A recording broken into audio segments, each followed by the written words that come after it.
반가. 안녕하세요. 박용덕입니다. 초보 공인중개사 계약서 작성 두 번째 시간입니다. 요즘은 개업공개사가 의뢰인한테 사기치는 게 아니라 오히려 의뢰인들이 개업공개사에게 사기치는 경우도 많습니다. 소위 역선택이라고 하죠. 그런 의뢰인들의 사기에 안 당하려면 개업공개사 분들이 잘 알아야 할 내용이 있습니다. 첫 번째, 당사자 확인입니다. 남의 물건 팔아먹는지 사기꾼인지 확인해야 되겠죠? 그래서 본인이 맞는지를 신분증, 등기사항 증명서, 등기필 정보 3개는 최소한 확인을 해야 됩니다. 근데 현업에서 보면은 이 등기필 정보를 확인 안 하는 경우가 많이 있습니다. 현실적으로. 이 등기필 정보 꼭 확인해야 되고요. 확인 안 해가지고 만약 남의 물건을 팔아먹었다면 개업공개사도 일부 책임이 있습니다. 저 같은 경우는 이렇게 서식을 만들어 가지고 진정한 소유자인지 여부 진위 확인 결과서 해가지고 이렇게 매수인한테 줬습니다. 그 확인하는 게 주민등록증 진위 여부 확인하는 거, 주민등록증 신분증 봐야 되겠죠? 두 가지 방법이 있습니다. 1382 전화해가지고 전화하면은 주민등록번호, 그 주민등록 발급 시군구 이거 말하라고 하거든요. 이것만 말하면은 진 여부, 만약 분실된 경우면 확인이 가능합니다. 그래서 1382로 전화해서 확인하거나 또는 정부24의 어플을 다운받아 가지고 본인 여부를 확인하면 됩니다. 그러면 만약 확인했으면 정부24에서 확인했다, 아니면 1382 전화해서 본인 여부를 몇 년 몇 월 몇 시 몇 분에 확인하였음 이렇게 하면 완벽하게 사실 위조를 하면은 이렇게 확인해도 알 길이 없습니다. 발급 일자까지 그대로 위조를 하면은 알 길이 없죠. 그렇게 완벽하게 위조한 것은 개업공개사 책임보다는 그 위조한 사기범 책임이 더 크다고 봐야 됩니다. 반드시 따라서 개업공개사는 1382에 국번 없이 전화를 해서 본인 여부를 확인하든지 또는 정부24 어플에 들어가서 주민등록증 진위 여부를 확인하여야 합니다. 그런데 만약에 운전면허증을 가지고 오면 그러면 어떻게 할 겁니까? 운전면허증인 경우, 운전면허증의 경우에는 인터넷에 운전면허증 진위 여부 확인하기 쳐보시면 됩니다. 도로교통공단 안전운전 통합민원이나 또는 경찰서 홈페이지에서도 주민등록증 진위 여부를 확인할 수 있습니다. 반드시 확인해서 몇 년 몇 월 며칠 도로교통공단 안전운전 통합민원에서 주민등록증 진위 여부를 확인하였음 이렇게 기재를 하면 되겠죠. 우리 주민등록증을 보면 사진이 2개가 있죠. 사진이 조그마한 사진이 있고 큰 사진이 있는데 조그마한 사진 밑에 보면은 알파벳하고 숫자가 있습니다. 일련번호. 그것을 입력하면은 진위 여부를 확인할 수 있습니다.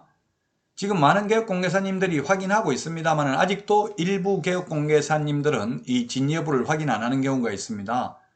그러면 위조된 신분증, 예를 들면 소유자 신분증에다가 사진만 사기꾼 사진을 갖다 붙여버리면 그게 소유자가 되잖아요. 그래서 팔아먹는 경우 실제 서울 강남에서 있었습니다. 임차인으로 월세 한 달에 300만 원 해서 석 달 선불로 월세 주고 들어가가지고 그것을 5억에 다른 사람한테 전세를 놔버렸어요. 자기가 주인인 것처럼. 주인 주민등록증 복사해달라고 해서 그대로 위조한 거예요. 주민등록증 위조하는데 인터넷 치보시면 30만 원도 안 합니다. 인터넷에 주민등록증 위조 치면은 전화해보니까 저한테 30만 원만 주면 정교하게 위조해주고 그거 가지고 은행에 통장 발급도 가능하고 만약 통장 발급 안 되면 환불하겠다 이렇게까지 돼 있더라고요. 따라서 얼마든지 위조가 가능합니다. 위변조할 수 있기 때문에 여러분들은 반드시 신분증 진위 여부를 꼭 확인하셔야 됩니다. 자, 다음은 이 등기사항 증명서입니다. 등기사항 증명서를 떼보면 표제부, 갑구, 을구가 있죠? 표제부에는 표시사항이 나타나고요. 갑구에는 소유권에 관한 사항이 나타납니다. 그리고 을구에는 소유권 이외의 권리관계가 나타나는데 지금 이 등기사항 증명서는 보면 을구에는 기재사항이 없으니까 을구에는 저당권 같은 게 설정이 안 돼 있으면은 아예 공란으로 되어 있습니다.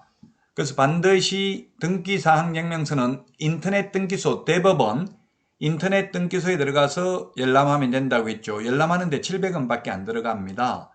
따라서 꼭 계약서 쓰기 직전에 열람을 해 보셔야 됩니다. 이거 옛날에는 인터넷 등기소가 없을 때에는 등기소에서 소속공개사는 가가지고 하루 종일 기다리고 있다가 등기부 발급받고 이렇게 했습니다. 그 법무사한테 대행을 시키면 법무사들은 바로 발급을 받았죠.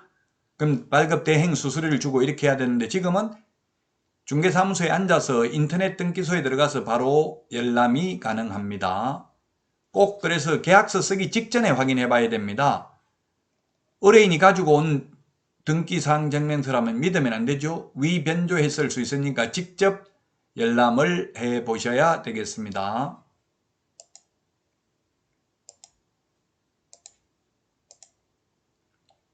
다음은 등기필 정보입니다. 옛날에 등기권리증, 집문서, 땅문서라고 부르던 것을 지금은 등기필 정보라고 하죠. 근데 이거 현실적으로 이것도 계약서 쓰기 전에 꼭 확인을 해야 되는데 지금도 일부 개업공개사님들은 잔금 치를 때 가져오라고 하더라고요. 왜 이게 잔금 치를 때 필요하죠? 예, 등기 신청할 때, 소유권 이전 등기 신청할 때 등기필 정보가 필요하고 이거 분실하고 없다고 하면 법무사한테 10만 원이나 최하 5만 원 이상 줘야 됩니다. 돈을. 그래서 잔금 치를 때 가져오라고 하는데요. 반드시 여러분들은 계약서 작성하기 전에 등기필 정보 꼭 확인해야 됩니다. 이 등기필 정보는 재발급도 안 되고 소유자만 가지고 있잖아요. 그래서 진정한 소유자라는 것을 확인하는 데 필요한 서류입니다. 현업에서 등기사항 증명서는 다 확인을 잘 하시더라고요. 근데 등기필 정보를 확인 안 하는 일부 중개업소도 지금도 있습니다. 여러분들은 꼭 등기필 정보까지 확인해야만 만약에 남의 팔아먹어도 여러분들 책임이 그만큼 줄어들게 될 것입니다.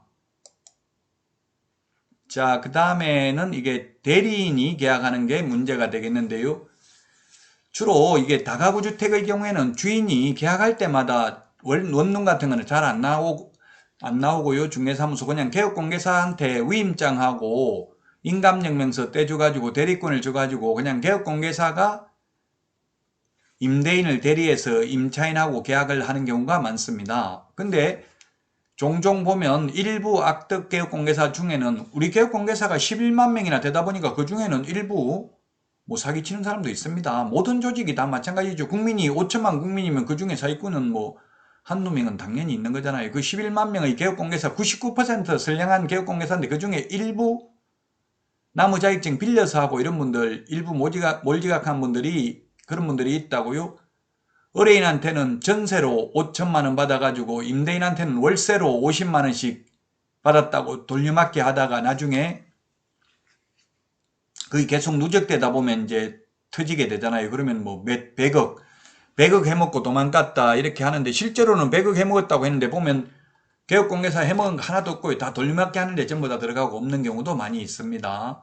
그래서 만약에 여러분들이 개업공개사라면은 정확하게 의뢰인들도 예를 들면 부모님이 치매로 병원에 입원해 있는데 큰아들이 위임장하고 인감증명서 이런 거 다 가지고 왔다 하더라도 나중에 분쟁이 생길 가능성이 많죠.